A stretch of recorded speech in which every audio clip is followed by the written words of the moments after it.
ज़ालिम SHO लुत्फ के ज़ालिम SHO लुत्फ के मक़तूल मोहम्मद खान जे कातिलन के मक़तूल मोहम्मद खान जे कातिलन के जियां ते NPCI division Karachi president Jalaluddin महर असांजे मज़लूम मोहम्मद खान के बेगुनाह क़त्ल कयो वियो आहे जंहिंजी FIR ज़ालिम SHO नथो कटे उन जे लाइ आला अख़्तियारनि खे रिक्वेस्ट कयां थो ऐं पुरज़ोर अपील कयां थो त ज़ालिम लुत्फ़ खां पुछा कई वञे त हिन मज़लूम जे FIR छो नथी थी वञे ऐं उन मज़लूम जी FIR न करण जी वजह छा आहे जंहिंजे लाइ तक़रीबन 9 तारीख़ खां वठी हिन महिल ताईं हुन जो भाउ अहमद कबूल जेको हर वस वारे ताईं भॼंदो रहियो डुकंदो रहियो ऐं इंसाफ़ जी ख़ैरात घुरंदो रहियो उन मज़लूम खे इंसाफ़ त न मिलियो पर उन मक़तूल जे FIR बि दाख़िल न कई वई आहे इन जे लाइ वारनि खे आला अख़्तियारनि खे आजी सिंध खे रिक्वेस्ट थी कई वञे पुरअमन अपील थी कई वञे त हिन मज़लूम जे खून सां इंसाफ़ कयो वञे हिन मज़लूम सां इंसाफ़ जी असां पुरअमन रिक्वेस्ट था कयूं त हिन मज़लूम जी FIR थी वञे ऐं जेकॾहिं FIR न थी आहे त SHO खां असां इहा पुरअमन घुर था कयूं त SHO साहिब तोखे अल्लाह साईं एतिरी वॾी ज़िमेदारी ॾिनी आहे एतिरो वॾो तोखे अथॉरिटी आहे तूं हिन मज़लूम जी FIR छो न कई आहे जेकॾहिं ही कंहिं केस में घुरिबल हुयो त तूं असांखे ज़ाहिर करे ॾे जेकॾहिं हिन मज़लूम खे कंहिं बेगुनाह क़त्ल कयो आहे त तूं उनखे साबित कर पर तूं हिन जी FIR न कई आहे असां छा सम्झूं त तूं ज़ालिम आहे या को ॿियो ज़ालिम आहे असांजा हथ तो में आहिनि तूं असांखे क्लियर करे ॾे असां कोर्ट ताईं पहुता आहियूं ऐं आला अख़्तियारनि ताईं असांजी इहा रिक्वेस्ट आहे ऐं पुरअमन एहतजाज आहे असां सां इंसाफ़ थियो वञे ऐं जेकॾहिं इंसाफ़ न थियो त पुरअमन दाइरो असां पंहिंजे हिन स्ट्राइक जो वधाईंदासीं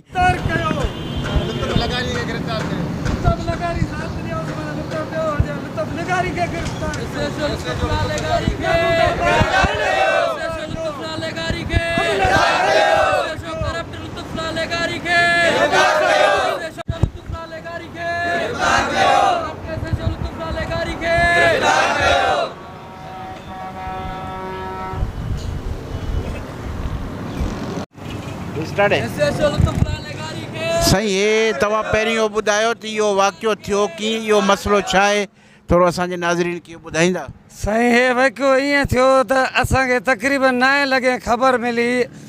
हिन फ़ोन कई दुबर थाणे वारे खे बाबा ही मोहम्मद नाले सां माण्हू शहीद थी वियो आहे पोइ कंहिं रोड़ी SHO खे फ़ोन ते चई बाबा उन्हनि SHO ॿुधायो हे असांखे का ख़बर न आहे मोहम्मद केरु आहे किथां जो आहे असांजो अलीवाण में घर आहे रोड़ी जे पासे में आहे अलीवाण जो शहर आहे उते जीअं असांखे ख़बर मिली असांजो गबोल आहे अज़ीज़ नालो अथसि उन खे जीअं रिपोर्ट मिली हे लाश असांजो गुम थी वञे आहे उन गबोल खे असांखे जीअं रिपोर्ट मिली आहे उन गबोल असां मीडिया ते हलायो आहे हिन लावारस करे हलायो आहे मां कराची में हुयसि कराची मां हितां 9 लॻे निकितो आहे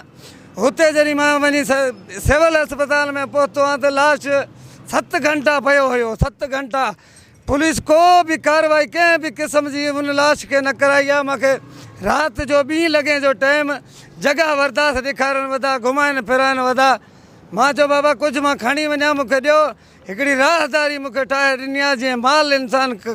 खणी वेंदो आहे राहदारी जे ज़रिए ते मूंखे हिन लाश खणाए छॾियो आहे मां चयो साईं FIR कयो चई मोटी अचिजांइ सभु थी वेंदो जॾहिं उते 3 ॾींहं मूंखे ॻोठ में गुज़री विया 3 खां पोइ मां 22 माण्हू खणी आयो आहियां लुत्फ़ लिगारी वटि आसरा दिलासा अॼु 18 तारीख़ थी वई आहे मूंखे को बि रिसीव न मिलियो आहे न मुंहिंजी कोई FIR दाख़िल न थी आहे मां सॼनि दोस्तनि सुठनि सां मिलियो आहियां उथियो आहियां वेठो आहियां उन्हनि खां सभु इंटरव्यू वरितो आहे केस मुंहिंजो सिधो मूंखे कंपनियूं घुमाए वधो गुलाम कादर मरी उतां फ़ोन कई अथसि मुंहिंजा काफ़ी दोस्त आहिनि जिन कराचीअ मां फ़ोन कई अथसि क़त्ल हिन खां पाण खां SHO थी वियो आहे धकनि जे मुंहिंजे भाउ खे मारियो अथसि ऐं बेदर्दी सां मारियो अथसि FIR दर्ज कराई आहे कोर्ट में मां पार्टीशन कल्ह दाख़िल करे आयो आहियां मीरपुर कोर्ट में हा SP साहिब ॾे मां वियो आहियां SP साहिब खे मीरपुर प्रेस वारनि फ़ोन कई आहे SP साहिब मूंखां पुछियो आहे हे छा मामिलो आहे मां चयो साईं तुंहिंजी पुलिस क़त्ल कयो आहे SP साहिब ज़िंदा आहे आख़िर कोर्ट में हाणे मुलाक़ात एसपी साहब सां बि थींदी उन ॾींहुं उहो ॾींहुं छॾे वरी कल्ह मां हिते दरख़्वास्त जेका मां एसपी साहब खे ॾेई कोर्ट में पार्टीशन दाख़िल कई आहे साईं। कोर्ट अञा को ऑर्डर बार्डर कोन कयो आहे? लेटर कोर्ट कढियो अथसि, पोइ हाणे सूमर ते मुंहिंजी हाज़िरी आहे, कोर्ट उदी ते एफआईआर कटाईंदो मां। सही हे जेको अदन वारनि जो वाक़ियो थियो आहे ॾाढो अफ़सोसनाक वाक़ियो आहे, तव्हां कीअं था सम्झो? साईं क़ौमी अमन कमेटी बराए बिन अल मज़ाब हमांगी डिवीज़न कराची जो चेयरमैन आसिफ अकबर राव जो अर्ज़ु कयां, हीअ असांजो साथी आहे ज़िले जो, ठीकु आहे, ज़िले जो साथी आहे, हिन सां नाइंसाफ़ी थी आहे, हिन जो भाउ क़तल थिया मोहम्मद नाले सां, जो हिन खे भाउ खे इतला मिलियो, हू ओॾे वियो जेको आहे मीरपुर ख़ासि लुत्फ़ लिगारी नाले सां SHO आहे उते जॾहिं हीउ वियो आहे, हिन खे लाश मिलियो आहे त हिन SHO सां राब्तो कयो आहे त साईं मुंहिंजी जेको आहे FIR कटी वई आहे त मुंहिंजो जो कटी वञे त मुंहिंजो भाउ क़तल थियल आहे त जेको बि तुंहिंजो ॾोही आहे हुनखे सज़ा थिए। त लुत्फ़ लिगारी अलाए कहिड़ी ॻाल्हि आहे जंहिंजे करे 7 ॾींहं साईं खे जेको आहे हुन रुलायो आहे, घुमायो आहे, चकर कटराया आहिनि, हुन FIR न कढी आहे। हालांकि SHO आहे, हद जो जेको आहे मालिक आहे, हुनजो कमु आहे इंसाफ़ ॾियणु, उहिदे जेके बि मामलात आहिनि उन्हनि खे इंसाफ़ ॾिए, ग़रीब सां जेको आहे सो ताउन करे, जेको हक़ु हुयो हू हक़ु करे आहे, FIR कटे आहे त असां हुन जेको आहे किरदार खे सारायूं आहे। पर अलाए कहिड़ी ॻाल्हि जे करे जेको आहे हुन FIR न कढी, जंहिंमें साईं जन खे ख़दशात पैदा थिया त बाबा जेको आहे हिन खे धक लॻल आहिनि, जंहिंमें साईं जो ख़दशात इहो आहे त जेको पुलिस हुनखे जेको आहे माना विढ़ी आहे, हुन सां विढ़ी करे हुननि खां माण्हू मारिजी वियो आहे, जेको पोइ जेको आहे हथ सां मारे हुननि पंहिंजो वरी लाश फिटी कयो आहे, जंहिंजे करे हू FIR न पियो कढे। साईं पोइ वञी SP साहब सां मिलियो आहे, उन सां मिली करे हिन कोर्ट में केस कयो आहे त इहो जेको आहे SHO लुत्फ़ लिगारी असां हुन खां पुछणु चाहियूं था त उन छो FIR न कढी आहे, जंहिंजे करे साईं जो शक लुत्फ़ लिगारी ते आहे। असांजे बि आला अख़्तियारनि खे जेको आहे सो माना इहा अपील था कयूं त लुत्फ़ लिगारी खां इन के जो मामला जे बारे में पुछियो वञे। असां IG सिंध खे अपील था कयूं, गुज़ारिश था कयूं त लुत्फ़ लिगारी खे गिरफ़्तार कयो वञे ऐं उन खां इन मामले जी जेको आहे पुछा कई वञे। सो मां इहे लफ़्ज़ चई पंहिंजी जॻह वटि वञणु इंशाअल्लाह बसि अलाह ख़ैर कंदो। असां इहा बसि अपील आहे आला अख़्तियारनि खां त हिन सां इंसाफ़ कयो वञे। बिस्मिल्लाहिर्रहमान रहीम। NPCI division Karachi president Jalaluddin महर, जैसे कि ये हमारे साथी हैं और इन्होंने कराची के अंदर मजलूमों का साथ दिया है, बेवाहों और यतीमों का सहारा बने हैं। इनके साथ जो नाजायज़ी हुई है उसके साथ हम बड़े अफसोस से हम अफसोस ही कर सकते हैं, इसके अलावा हमारे पास कुछ कोई अल्फाज नहीं है। क्योंकि जब किसी की थोड़ी सी डकैती हो जाती है, जब किसी की कोई रास्ते में मजम्मत करता है, उसकी NC दाखिल होती है। इस बंदे का भाई की इतनी बड़ी कत्ल हुआ है और बेदर्दी से उसकी गर्दन तोड़ी है, बेदर्दी से उसको तड़पा के मारा है। आज 18 डेट है, 18 डेट तक 9 डेट को इसको इतला मिली है, 9 डेट को इसका भाई कत्ल हुआ है और आज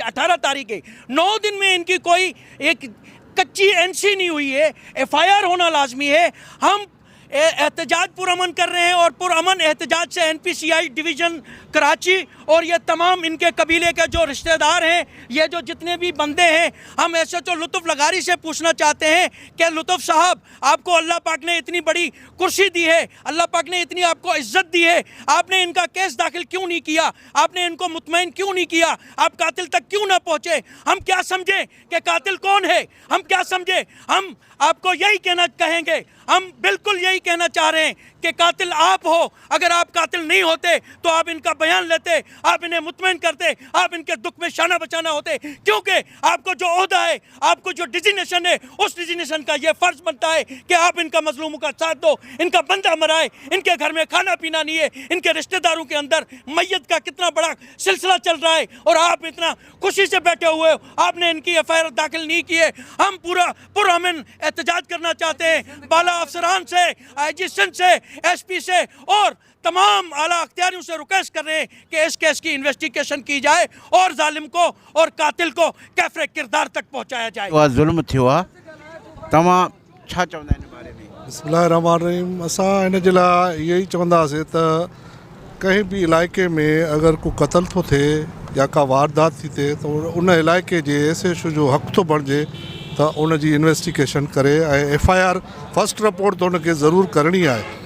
असीं IG सिंध खां अपील कंदासीं, उनखे अपील था कयूं त हिन जी जेका FIR न करण जी वजह कहिड़ी आहे, इन वजह उन मां मालूम इहो थो थिए हिन जी त हीउ जेको क़तल हिन ख़ुदि कयो आहे, जंहिंजे करे हीउ घुमाईंदो थो रहे हिन ॻाल्हि खे। अगरि मोहम्मद ख़ान अगरि गुनाहगार बि हुयो त उनखे अदालत में पेश करे हा, उनखे गिरफ़्तार करे हा, अगरि हिन न कयो आहे कंहिं ॿिए कयो आहे त हिन जो कमु आहे उनखे मुजरिम खे ज़ाहिर करे SHO खे कंहिं इख़्तियारात ॾिना आहिनि त तूं एतिरनि ॾींहंनि में हुनजी FIR न कर। महिरबानी करे IG सिंध खे ऐं सुप्रीम कोर्ट जे चीफ जस्टिस साहब खे, हाई कोर्ट जे चीफ जस्टिस साहब खे अपील कंदासीं त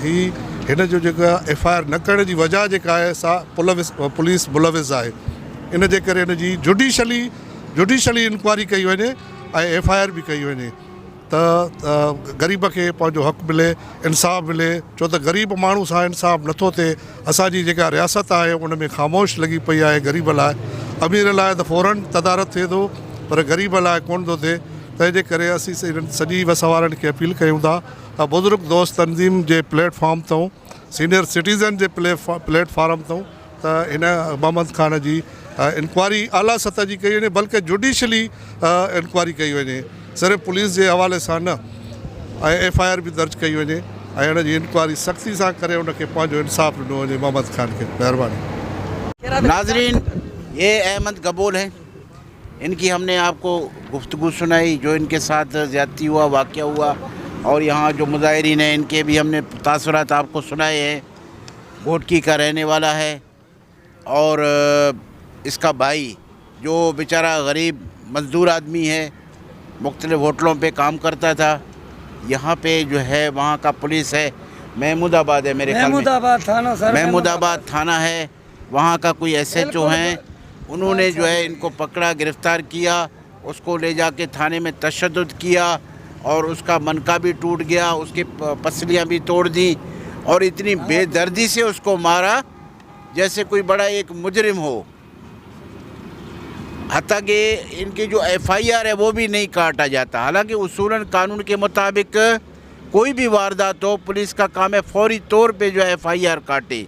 ये उसकी ज़िम्मेदारी है। और दूसरी बात, ये तो एक कत्ल का मामला था, एक बंदा था, उसकी लाश वहाँ से मिली, उसी थाने के हद से मिली। ये उनकी पहली ज़िम्मेदारी थी कि फौरी तौर पे